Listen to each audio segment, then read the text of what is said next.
Record-breaking temperatures across the country last week. You may be experiencing some cabin fever. Now that the weather's heated up a little bit, it's time to warm up those winter blues by hosting a fun get-together. Here with some of those tips on how to throw the perfect wintry party, celebrating celebrity lifestyle, as I should say. Tracy Metro, welcome Tracy. How are you today from New York City?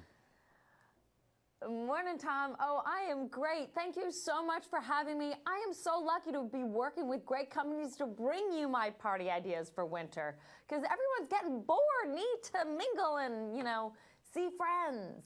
Absolutely. Tell us some of the great tips that you have for throwing that great winter gathering, because a lot of people put so much time and frustration and they get kind of burned out and exhausted even before the party starts. So here's my winter party idea. It's such an easy one. It's called a stand-up party.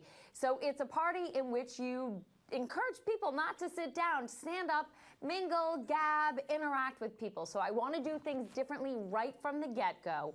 Have you ever heard the quote, "Life is short, eat dessert first"? Well, that's what we're doing. So I'm starting right down here by serving these fabulous cookies that are made with breakfast cereal. They're made with Fruity Pebbles and Cocoa Pebbles.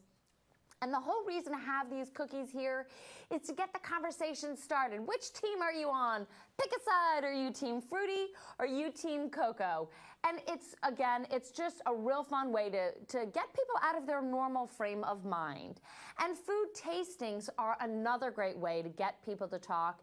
And I love olive oil tastings. So I chose one brand, and these three, I should say, are Pompeian's new Varietals collection.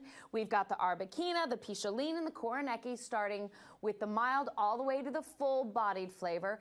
And the reason I like this as a conversation starter is because you cut up the little wedges of bread and people dip in the olive oil, and then they start discussing, are they more of a full-bodied flavor person or a mild flavor?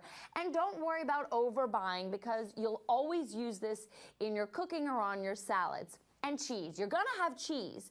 So why not have a cheese conversation? I chose the Roth Grand Cru. This cheese is actually a European-style cheese, but made right here in the good old US of A. Again, I chose three. I have the original, the reserve, and the Surchoix. And the discussion can be, do you sense the nutty flavor, the floral flavor, the caramelized-y, mushroomy flavor? It's just about getting people to gab and talk. Don't worry about having leftover cheese, because if you're cooking something that's creamy or cheesy, this cheese right here melts so beautifully. Now, most people have wine at their party and do wine tastings. That's a whole different party. And most people serve coffee at the end of the party.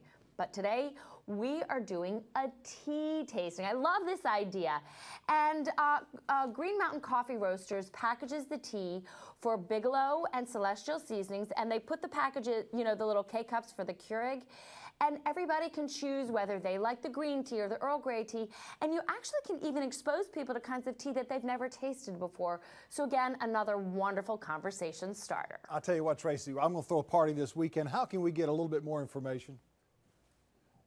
Well, you can get all these tips by going to my blog, domesticcircus.com. And where's my invitation to the party? You're going to get it. It's right here in Mount Pleasant, South Carolina. Tracy, thank you so much for joining us from New York City. Have a great weekend. Stay warm. You too. And we're back after the break. Stay with us.